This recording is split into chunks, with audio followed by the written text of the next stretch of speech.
ada yang lebih utama lagi, hari yang menjadi pilihannya Allah Subhanahu wa taala, yakni yaumul jum'ah. Yaumul jum'ah itu merupakan sayyidul ayyam, tuannya, pemimpinnya hari-hari yang Allah ciptakan, yang dimana pada hari Jumat Nabi Adam diciptakan, nufikha, ditiupkan ruhnya ke dalam jasad itu pada hari Jumat. Wa fihi khuliqa, pada hari Jumat Nabi Adam diciptakan, pada hari Jumat ruhnya ditiupkan ke dalam jasadnya. Wa fihi qubida, di hari Jumat juga beliau itu diwafatkan. Di hari Jumat juga beliau terusir dari surga, turun ke bumi. Dan nanti di hari Jumat juga akan ditiup sangkakala, sehingga terjadi awal kiamat, dan kehancuran kiamat kubro pun terjadi pada hari Jumat. Sekarang hari apa? Kamis malam, siap-siap. Kejadiannya kapan? Menjelang subuh, pas molor. Maka kata baginda Rasul sallallahu alaihi wasallam, aktirus salata alayya fil lailatil gharra'i wal yaumil azhari fa inna salatakum tu'radu alayya. Bersolawatlah kalian pada malam dan hari Jumat, yang dimaksud itu pada malam dan hari Jumat, karena sesungguhnya solawat kalian, solawat bentuk jamak, bentuk tunggalnya itu solat. Jadi kalau ada orang yang mengucapkan as-salatu ala nabi wassalamu ala rasul, jangan dikatakan syirik. Jadi as-salah itu bentuk tunggal, sedangkan as-salawat itu bentuk jamak. Tapi memang di dalam bahasa Arab, dalam ilmu gramatika Arab, ada kalanya bentuk jamak ditujukan sebagai untuk kata tunggal, seperti malaikat. Malaikat Jibril padahal satu, tapi pakai malaikat, boleh ya. Jadi ada kalanya juga mengatakan solawat, ternyata membacanya satu bentuk solawat, satu bentuk solat. Jadi solat kepada Nabi itu bukan seperti kita kepada Allah ada ruku dan sujudnya, akan tetapi permintaan limpahan rahmat kemuliaan untuk baginda Nabi sallallahu alaihi wasallam. Sedangkan solatnya malaikat untuk kita yang bersolawat kepada Rasul, ya kan? Innallaha wa malaikatahu yusalluna 'alan nabi ya ayyuhalladzina amanu shallu 'alaihi wasallimu taslima man shalla 'alayya sallallahu 'alaihi biha asyran. Di dalam riwayat yang lain sallallahu wa malaikatuhu, gitu ya.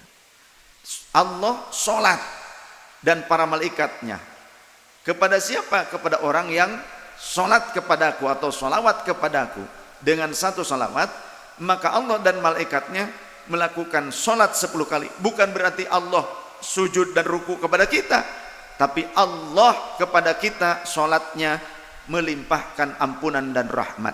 Sedangkan malaikat salatnya kepada kita meminta kepada Allah agar Allah melimpahkan ampunan dan rahmat untuk kita. Begitu.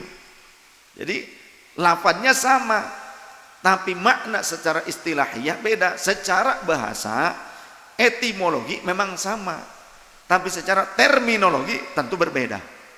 Wa kafa bil abdi syarafan wa rif'atan ayyadhkura ismahu bil khairi baina yadayhi sallallahu alaihi wasallam. Cukuplah bagi seorang hamba, bagi kita seorang mukmin, akan menjadi mulia dan diangkat derajatnya ketika disebut namanya dengan sebutan yang terbaik di hadapan baginda Nabi sallallahu alaihi wasallam. Kenapa? Karena ada dua kemuliaan yang luar biasa. Yang pertama adalah malam dan hari Jumat itu sendiri merupakan sayyidul ayyam, dan juga Sayyiduna Muhammad sallallahu alaihi wasallam sebagai sayyidul anam. Maka bersolawat pada malam Jumat dan hari Jumat Ini keutamaan yang sangat agung ketika kita bersolawat kepada Sayyidul Anam, pemimpin seluruh alam semesta, pemimpin seluruh makhluknya Allah, seluruh manusia dan juga makhluk-makhluk Allah yang lainnya. Ditempatkan posisi pembacaannya, penyampaian kalimat-kalimat cinta kita kepada Rasul berupa salawat dan salam pada Sayyidul Ayyam, pemimpin hari, maka dua kemuliaan ini terkumpul. Saat terkumpul kita menyampaikan salawat, maka kata baginda Rasul, tu'raduna alayya, tu'radu alayya, maka fa inna salatakum tu'radu alayya, karena sesungguhnya salat kalian, salawat kalian, permintaan rahmat kalian untukku, maka akan disampaikan oleh Allah kepadaku, akan diperlihatkan kepadaku.